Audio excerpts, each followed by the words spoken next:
Bonjour à tous et bienvenue dans Smart Patrimoine. Smart Patrimoine, l'émission qui vous accompagne dans la gestion de vos finances personnelles et qui décrypte également avec vous les actualités et les enjeux du secteur de la gestion de patrimoine. Une émission que vous pouvez retrouver tous les jours sur Bismart. Et au sommaire de cette édition, nous commencerons tout d'abord avec l'art à la une, le rendez-vous dédié aux actualités du monde de l'art. Un rendez-vous présenté par Sybille Aoudjan, journaliste spécialisée sur les questions d'art au sein de la rédaction de Bismart. Nous enchaînerons ensuite avec l'art à la une, l'interview où nous nous demanderons ensemble comment commencer sa collection d'œuvres d'art.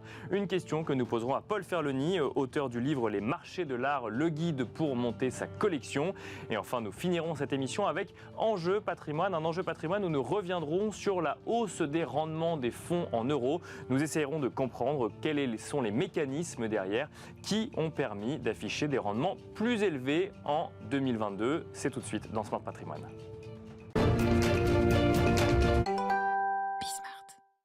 Et nous commençons tout de suite avec l'art à la une, le rendez-vous dédié aux actualités du monde de l'art, présenté par Sybille Aoudjan, journaliste spécialisée sur les questions d'art au sein de la rédaction de Bismart. Bonjour Sybille. Bonjour Nicolas. Bienvenue sur le plateau de Smart Patrimoine. Sybille, que s'est-il passé cette semaine dans le monde de l'art ? Alors on a franchi une étape dans la modernisation de la régulation du marché de l'art. Un décret a été publié en fin de semaine dernière. Qu'est-ce qui change ? C'est en fait tout le vocabulaire autour de l'autorité qui régule les maisons de vente aux enchères. On ne parle plus de conseil des ventes, mais on parle désormais de conseil des maisons de vente. Et ces représentants seront élus par les membres du conseil et plus nommés par le gouvernement. D'autre part, on ne dit plus commissaire-priseur judiciaire ni huissier. Ces deux professions se fusionnent pour donner naissance aux commissaires de justice. Et leur formation aussi évolue avec une partie consacrée à des stages et une autre partie à la formation professionnelle continue. Donc voilà, il va falloir s'habituer à ce nouveau vocabulaire. Eh ben, on va l'apprendre et s'habituer pour la chronique, notamment l'art à la une. On revient sur un sujet qu'on traitait aussi régulièrement dans la chronique, Sybille, les restitutions. La ministre de la Culture avait annoncé la mise en place de lois cadres pour les restitutions. Où est-ce qu'on en est aujourd'hui ? Oui, elle avait parlé en fait de 3 lois cadres différentes qui sont en cours de réflexion. Donc les démarches sont lancées pour l'une d'entre elles, c'est celle qui concerne les restitutions aux pays africains. Emmanuel Macron est en ce moment même au Gabon. Il fait un voyage dans plusieurs pays africains. Il a fait un discours à l'Élysée juste avant son départ dans lequel il a annoncé que le projet serait proposé dans les prochaines semaines au Parlement. Cette loi cadre permettra de fixer la méthodologie et les critères pour procéder à de nouvelles restitutions au profit des pays africains qui le demandent.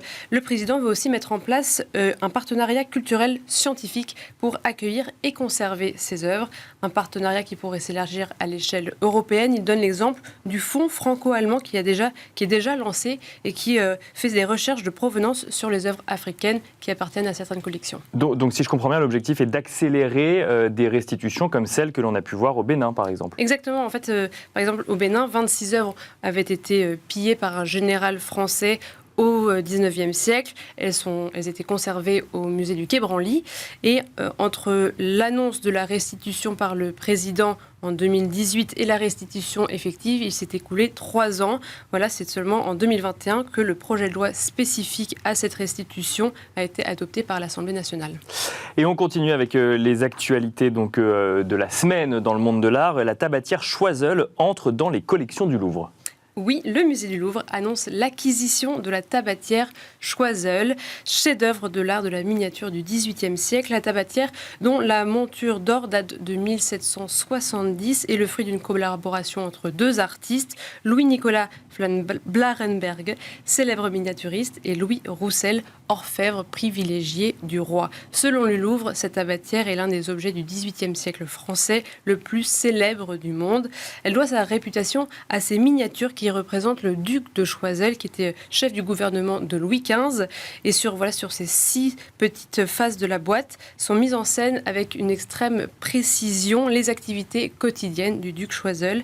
Les miniatures d'ailleurs sont réalisées à la gouache. Et alors quel a été le prix de l'acquisition, Sybille ? Cette tabatière a été achetée pour 3,9 millions d'euros. De l'argent mobilisé via la campagne Tous Mécènes qui a rassemblé 5000 donateurs en 4 mois avec un don moyen de 184 euros. L'objectif était de démocratiser l'action de mécénat le plus possible. Alors il y a eu les particuliers, mais aussi on trouve de très grands donateurs comme Michel Lacoste, la Société des Amis du Louvre avec aussi le Cercle International et les Amis Américains du Louvre et puis aussi les laboratoires Septodonte. Les opérations Tous Mécènes sont organisées depuis 2010 par le Louvre et depuis 31 000 donateurs ont déjà été mobilisés. Merci Sybille pour ces actualités du monde de l'art. Nous avons à présent le plaisir de recevoir ensemble sur le plateau de Smart Patrimoine Paul Ferloni. Bonjour Paul Ferloni. Bonjour à vous.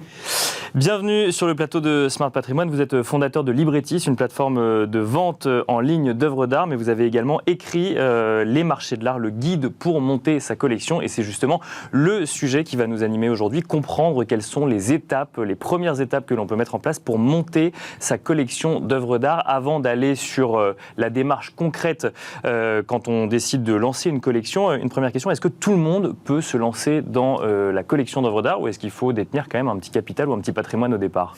Alors, pour ce qui est de est-ce que tout le monde peut commencer une collection d'œuvres d'art? Ce qu'il faut avant tout, ça paraît un peu bateau, mais c'est que la curiosité, c'est l'envie de vouloir monter une collection d'œuvres d'art.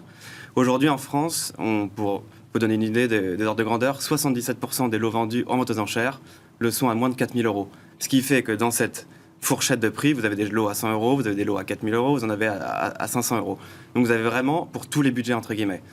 Ce qu'il faut, c'est vraiment de la passion, vouloir s'intéresser à ces œuvres d'art. Et ensuite, suivant, à mon sens, tous les budgets, vous pourrez commencer une collection. Il n'y a pas de notion de somme. Quand on parle de collection, on imagine quand même qu'on va en avoir plusieurs, on peut en avoir une petite dizaine. Ça veut dire quand même qu'il faut avoir... Je repose ma question, mais un petit budget ou c'est vrai que finalement, si on cherche des œuvres à 100 euros, on peut considérer qu'on a commencé à développer une collection d'œuvres d'art? Si vous collectionnez par exemple les estampes anciennes, vous pourrez avoir une collection pour 2-3 000 euros. Si vous vous intéressez qu'à Roscoe et à Andy Warhol, il faudra compter un peu plus de budget. Mais disons que tout dépend en fait de la collection que vous voulez et de l'ambition que vous avez pour cette collection. En général, c'est l'œuvre d'une vie, donc ça dépend aussi de vos moyens. Mais en fait, je pense que la collection s'adapte à vos moyens et que, suivant tous les budgets, on peut avoir une collection qui se tient complètement et qui est... Et dans le paysage français, est-ce qu'on sait si les collectionneurs, généralement, c'est quand même des personnes d'un certain âge et qui ont un fort budget ou alors c'est vraiment sur tous les âges, toutes les fortunes? Alors, en France, en tout cas, les collectionneurs, c'est le profil entre 40 et 55 ans, CSP+, surtout des hommes, même si c'est en train d'évoluer parce qu'on a maintenant des grosses collections faites par des femmes. Enfin, voilà, c'est pour l'anecdote. Mais disons que ça commence à évoluer et surtout que depuis les premiers confinements, il y a eu un bouleversement qui a eu lieu. Ce sont les jeunes acteurs. Donc c'est ceux qui sont touchés par Instagram, ceux qui sont touchés par les réseaux sociaux et qui commencent à se dire pourquoi pas nous. Et ça, c'est une nouvelle clientèle qui commence à arriver et qui est vraiment chassée par tous les marchands, par les maisons de vente. C'est la clientèle des 28-35 ans. Qui sont les primo-accédants, ce qu'on appelle les primo-accédants, et qui sont un peu l'objet de ce livre. Oui, j'allais dire, est-ce que c'est pour ça que vous avez écrit ça, ou parce que vous avez été confronté déjà à vos problèmes? Alors, personnellement, vous avez été confronté à des problèmes? En fait, j'en suis venu à écrire ce livre, puisque c'était des questions que me posaient à chaque fois les clients. Est-ce qu'on fait bien d'acheter ça? Est-ce que c'est un faux? Est-ce que c'est un vrai? Est-ce que c'est trop cher? Est-ce que c'est pas assez cher? Et voilà, c'est ces questions qui, en fait, paraissent très bateaux, mais qui en soi sont très importantes. Je comprends que pour quelqu'un qui n'y connaisse pas grand-chose et qui a envie de s'y intéresser, les barrières sont multiples et quasiment à tous les niveaux. C'est que vous êtes dans un milieu d'initiés qui est pas forcément... qui est compliqué à appréhender, comprendre, à appréhender. Et voilà, donc en fait, ce livre, je l'ai écrit puisque ça permettait de répondre à toutes ces questions des clients, et de donner des clés qui sont vraiment très factuelles et très pratiques. Je voulais pas que ce soit quelque chose de théorique, mais quelque chose de très clair pour savoir qu'est-ce qu'il faut faire pour acheter une œuvre et comment ne pas tomber dans les écueils en achetant un faux. Ça, c'est le pire des cas. Mais ça arrive d'acheter un faux quand on va voir un marchand d'art? Ça arrive très souvent, enfin même quand on est marchand, ça nous arrive d'acheter des faux. Et c'est pour ça qu'en fait, une des choses que je mets le plus en avant dans le livre, c'est l'aspect critique qu'il faut avoir envers le livre. Il faut faire peser une enquête à chaque œuvre d'art que vous voulez acheter. C'est-à-dire qu'il faut se dire pourquoi que cette personne me la propose, est-ce que l'historique est vraiment tracé? C'est-à-dire qu'il faut vraiment faire un travail d'enquêteur. Et c'est ça qui est passionnant aussi, c'est qu'en fait, plus vous allez enquêter sur l'œuvre, plus vous allez vous l'appréhender, Et à la fin, vous saurez si vous avez envie de l'acheter ou non. Et ça rejoint la question de la collection, c'est que en général, c'est pas vous qui achetez l'œuvre, c'est l'œuvre qui vous trouve. Donc en fait, c'est ça qui est très intéressant. Et c'est tout le travail du marchand. Et justement, vous donnez un exemple assez précis. Est-ce que vous pouvez nous le redonner en plateau sur toute cette enquête que vous faites autour d'une œuvre et pour trouver en fait le juste prix et l'authenticité que vous voulez certifier par vous-même en fait? Pour l'œuvre, pour le prix, c'est assez simple. En fait, il y a deux techniques que je propose. Une pour ceux qui n'ont pas les bases de données payantes, qui peuvent varier entre 150 € jusqu'à 1000, 2000 € par an. Donc, je comprends que pour certaines personnes, ça ne soit pas possible d'acheter de cet abonnement. Donc, la solution la plus simple, c'est d'avoir accès aux bases de données et de regarder les prix des différentes cotations. L'autre solution, donc ça, c'est pour les marchands. Mais quand on n'est pas marchand, il faut trouver d'autres solutions. Ouais. Puisque là aussi, il y a des offres qui se font pour les particuliers pour avoir accès à ces bases. Et c'est ce que je vous disais tout à l'heure, c'est que vraiment, le marché est en train de se déplacer, entre guillemets, vers ces primo-accédants, qui sont le réservoir de clients des prochaines années. Pour vous donner une idée, en fait, le marché de l'art aujourd'hui ne concerne que 2% de la population mondiale. Et tout le travail actuellement des maisons de vente, des galeries, ainsi de suite, c'est naturellement d'aller toucher les 98% restants. Bien sûr. Et donc, pour revenir à votre question sur le prix de l'œuvre, mon conseil, c'est de jamais se baser sur un seul résultat de vente ou que vous avez vu quelque part. Il faut toujours se baser sur au moins 2-3 résultats. Et en fait, il suffit d'observer les derniers résultats qui sont passés en général en vente, c'est les données qui sont les plus faciles d'accès. Oui. Et de faire en quelque sorte une moyenne. Et l'autre solution, c'est sinon d'avoir un très bon conseil ou d'être conseillé par un marchand, un collectionneur, un galeriste. Mais dans ce cas-là, ce serait parce que si on veut acheter une œuvre en galerie ou alors en ligne ou alors une œuvre qui va être vendue aux enchères et du coup, on ne sait pas trop jusqu'où enchérir. Ou ça s'applique à ces 3 cas? Ça s'applique à ces 3 cas. Vous faites une moyenne des derniers résultats de vente en comparant le comparable, c'est-à-dire une œuvre d'état similaire, de format similaire et de médium similaire. Ça veut dire que si c'est une peinture, n'allez pas comparer une peinture avec un dessin. Ça n'a rien à voir, c'est quasiment 2 marchés différents. Il faut comparer ce qui est comparable, mais une fois que vous aurez à peu près les mêmes dimensions, le même médium et le même artiste évidemment, vous pourrez avoir une idée assez précise du prix à laquelle il faut acheter cette œuvre. Et un autre point sur lequel vous insistez beaucoup, c'est l'authenticité. Oui, bah oui. Et donc, vous dites qu'en tant que collectionneur, on a aussi des clés pour permettre de s'assurer de l'authenticité, malgré le fait que, quand on achète en galerie, il va y avoir un certificat. Oui, alors moi ce que je recommande dans le livre et ce qu'il faut avoir, c'est vraiment ce que je disais, c'est une position critique vis-à-vis de l'œuvre. Il ne faut pas simplement vous dire, je vous donne un dessin du Trilot, c'est un dessin du Trilot. Il faut regarder les certificats, par qui ils sont faits, parce que n'importe qui peut faire un certificat, et il faut être sûr que la personne qui fait ce certificat fait référence sur l'artiste. Si vous prenez, par exemple, n'importe qui peut faire un certificat, donc il faut être sûr de qui fait ce certificat. Et ensuite, il faut regarder ce que vous dit le vendeur. Oui, parce qu'il n'y a pas de certification pour les experts, c'est ça. N'importe qui peut être expert et déterminer que telle œuvre correspond bien à tel artiste ou autre, c'est ça. En France et même partout en Europe, n'importe qui peut se décréter expert. Dans les faits, en général, ça arrive peu que des gens se décrètent experts, puisqu'il faut entre 10 et 15 ans de pratique.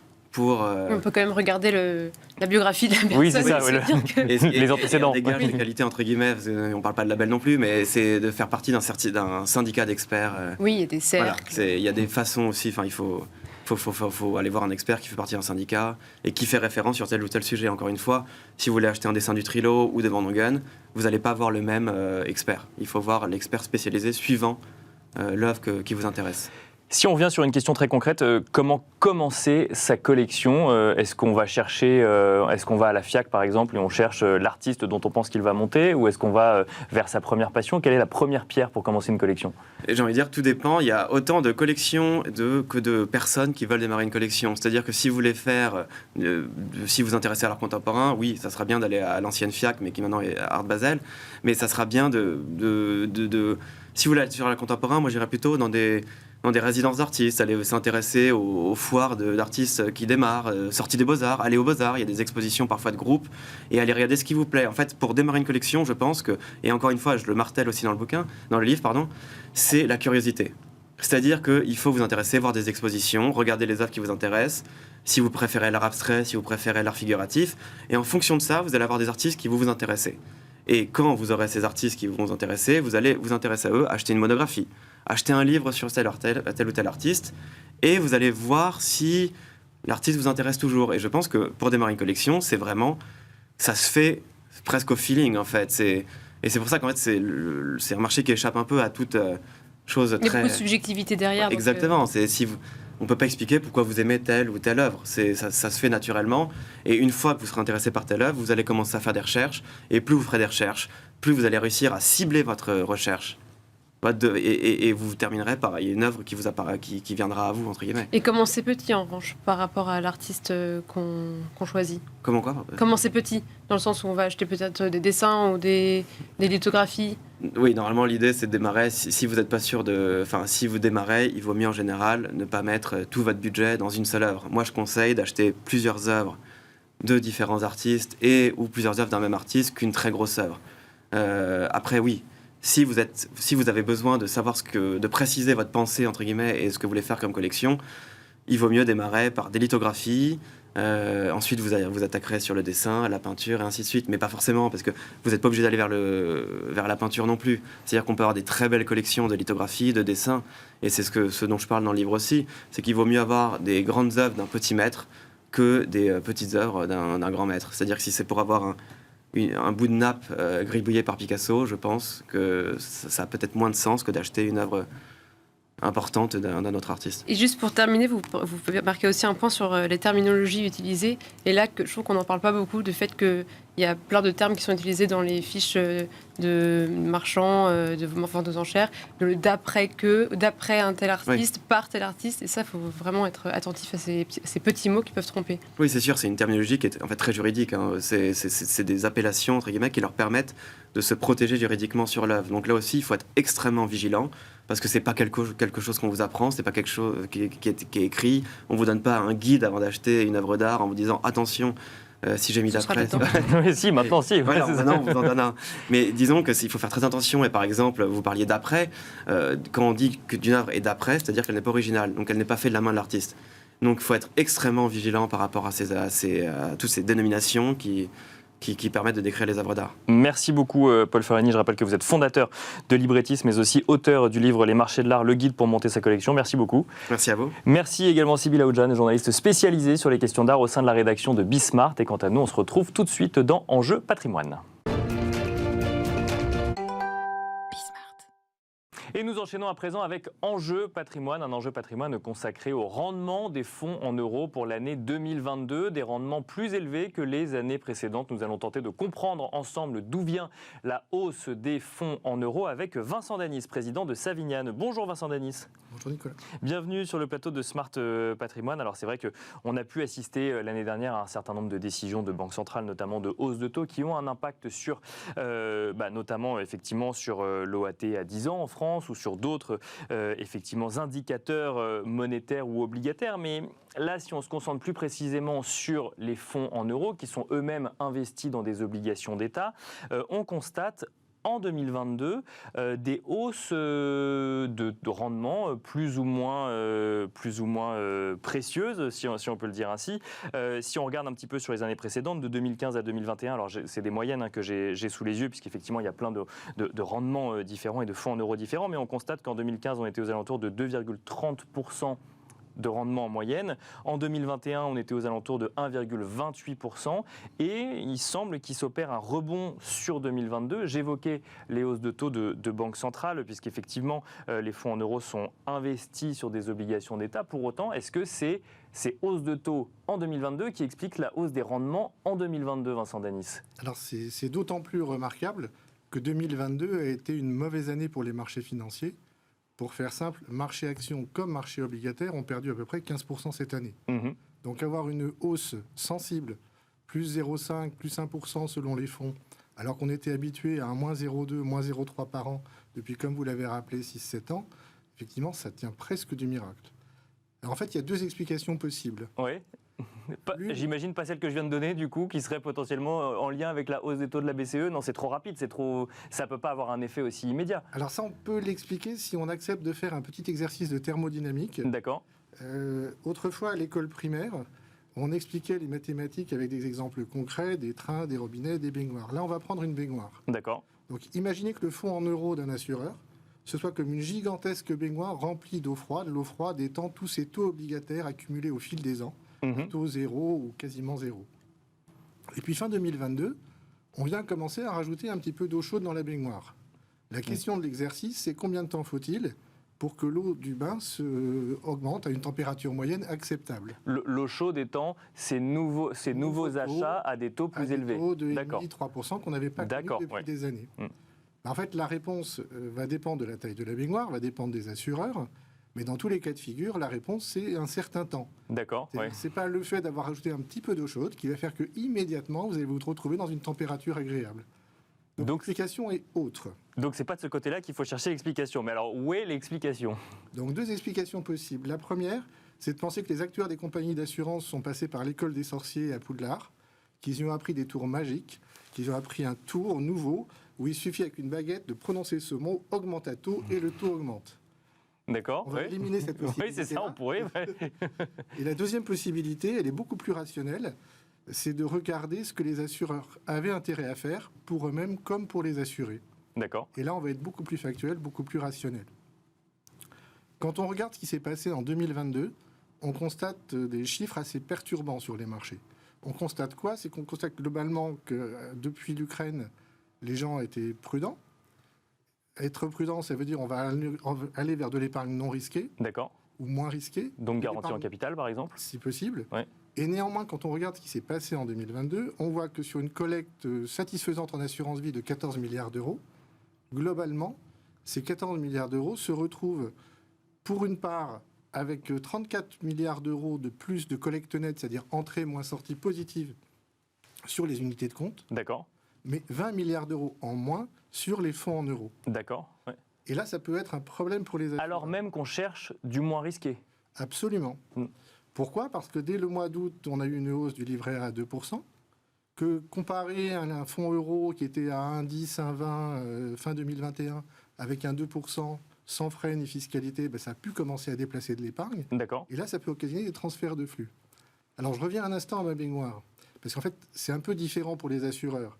Les assureurs, ils vont avoir un truc dans la baignoire qui n'est pas le même, c'est qu'ils vont avoir des facultés pour pouvoir gérer différemment les obligations par rapport, par exemple, à un fonds obligataire.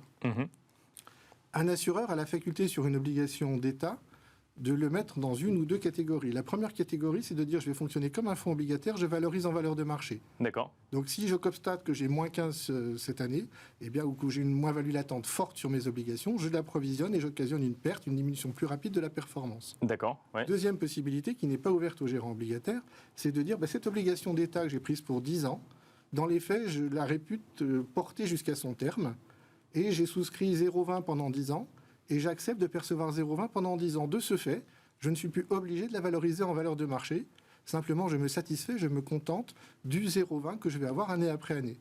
D'accord, je comprends. Dans ces cas-là, je ne constate pas la moins-value qui est apparente en 2022, mais simplement, j'ai reporté sur les années futures le fait d'avoir moins de performance pour un risque équivalent.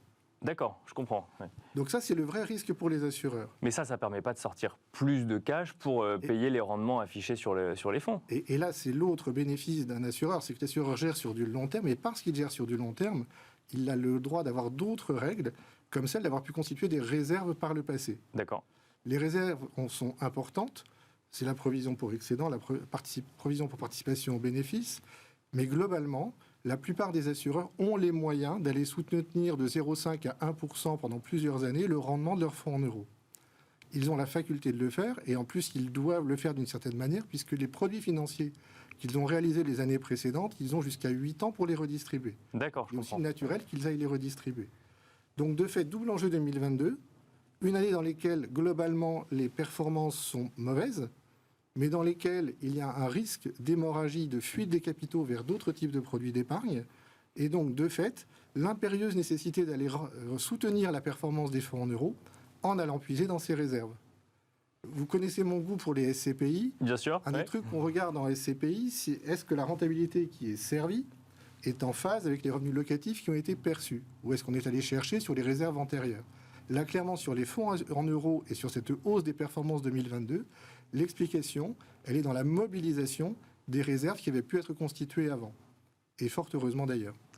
Ça veut dire que face à la concurrence d'un livret réglementé à 3% dont on peut faire des virements à l'entrée ou à la sortie régulièrement, il n'y avait pas d'autre choix finalement que d'augmenter le taux d'un fonds en euros pour rester compétitif.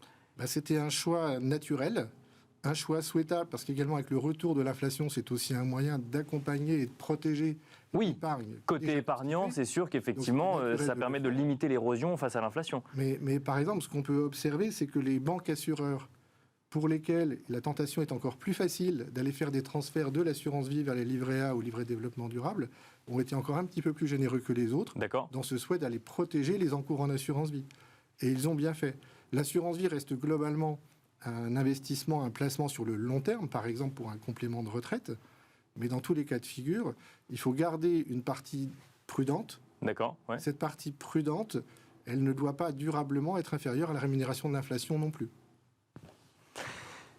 Bon, c'est très intéressant effectivement de comprendre un petit peu les mécanismes derrière. Et puis finalement, pour l'épargnant, ça ne change pas grand-chose. Même s'il connaît le mécanisme, il a son... Non, ça change un petit peu. Il nous reste quelques secondes, oui. Pour moi, pour l'épargnant, il y a énormément de choses qui changent. D'abord, on a retrouvé des actifs sans risque qui rapportent quelque chose. D'accord, oui. Globalement, ça concerne tous les ménages. Quand vous voyez qu'en janvier 2023, il y a autant de collectes sur les livrets A qu'il n'y a eu en collecte nette sur l'ensemble de l'assurance vie en 2022, c'est bien que même en étant plafonné, ça concerne effectivement tout le monde. Une famille avec 2 parents, 2 enfants peut investir plus de 100 000 € en épargne court terme. Mais par contre, attention, moi, sur quoi j'alerte, c'est que ça doit rester une épargne court terme. Et sur une épargne moyen ou long terme, il est nécessaire de faire un placement qui rapportera plus que l'inflation, sinon autant dépenser tout de suite. Merci beaucoup Vincent Danis, je rappelle que vous êtes le président de Savilliane, merci d'être venu sur le plateau de Smart Patrimoine. Et quant à vous, merci de nous avoir suivis et on se retrouve très vite sur Bismart.